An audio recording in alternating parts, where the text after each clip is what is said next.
Halo minasang, aku Tarisa, aku adalah Kaigo di Jepang. Nah, sekarang aku mau sedikit berbagi nih tentang pengalaman aku kerja di sini, bukan hanya berbagi tentang pekerjaannya atau ilmu tentang Kaigonya, tapi aku akan berbagi makna apa sih yang bisa aku dapatkan setelah kerja di sini, makna kehidupan apa yang bisa aku dapatkan, dan apa yang telah terlatih dalam hatiku setelah aku bekerja sebagai Kaigo. Tahu gak sih kalau misalnya yang namanya lansia itu pasti kan ada usia dia kembali pada masa kanak-kanaknya, dia akan kembali seperti anak kecil, tapi kita harus menghormati dia sebagai orang yang lebih dewasa daripada kita, yang usianya jauh banget di atas kita.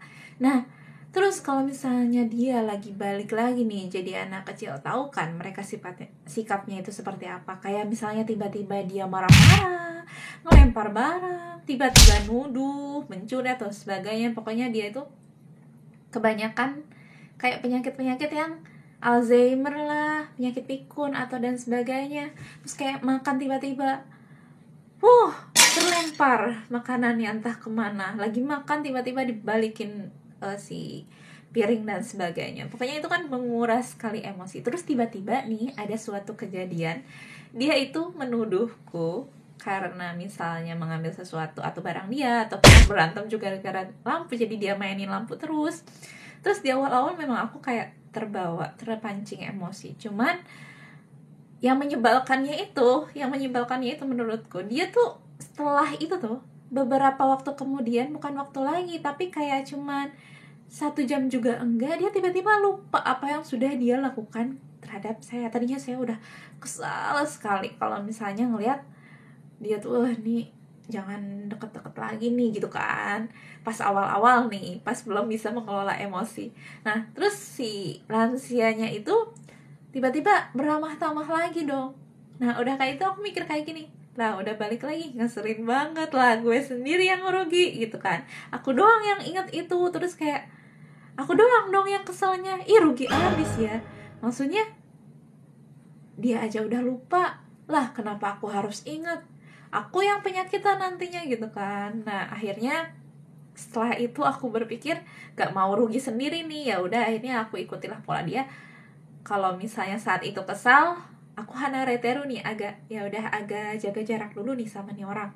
Tapi udah itu aku lupakan, nggak lupa sih, masih ingat, cuman kayak perasaan kesalnya itu tiba-tiba udah hilang aja gitu. Jadi karena terlatih setiap waktunya, yang penting aku saat itu kalau lagi kesel ya udah aku tidak mau lagi menjawab atau ya aja dah, pokoknya langsung misahin diri dari dia. Atau biasanya aku pakai nada yang rendah sekali gitu kan.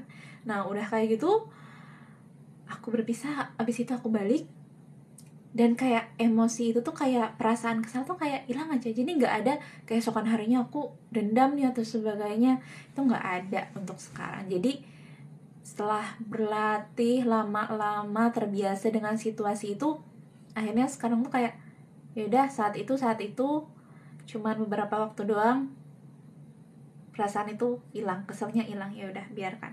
Nah, setelah itu akhirnya aku bisa mengelola emosi. Nah, itu salah satu manfaat yang aku dapatkan setelah aku kerja di sini, bisa mengelola emosi agar nggak kebawa keselnya lama. Jadi balik ke rumah pun aku nggak bawa perasaan apa-apa lagi. Jadi kesel saat itu ya udah, itu saat itu aja selesai. Balik ke rumah ya dengan kehidupan aku sendiri gitu. Di kerjaan pun nggak seharian jadi bad mood, nggak, tapi cuman saat itu aja agak